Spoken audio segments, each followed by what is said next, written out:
Bu videoda men obunachilarimga tekin preview yasashni o'rgataman. Kanalimizga like obuna bosib qo'ying, kanal rivoji uchun albatta.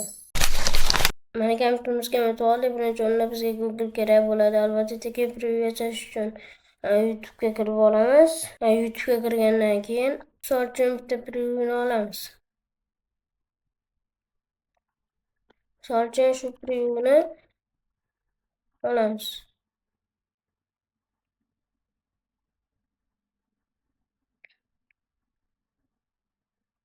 Buni screenshot qilib olamizda Google'ga o'tib olamiz. Google'dan rasm Ctrl+V qilib tashlab menga mana kerakli so'zlarni yozib oldik. Undan keyin jo'natishga bosamiz. Bu yozib bo'yicha Flow saytiga o'tib olamiz, albatta shu link orqali.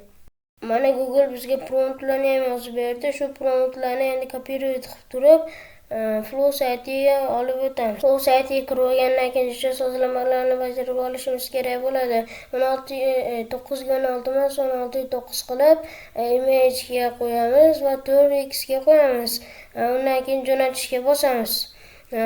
Banana Pro jo'natamiz. Shundan keyin bizga natijalarni ko'rsatadi. Mana yaxshi promptlarni tayyorlab berdi. Agarda siz yangi youtuber bo'lsangiz va Photoshopdan xabaringiz bo'lmasa, shu sun'iy intellektdan foydalanib turib preview yasashingiz mumkin.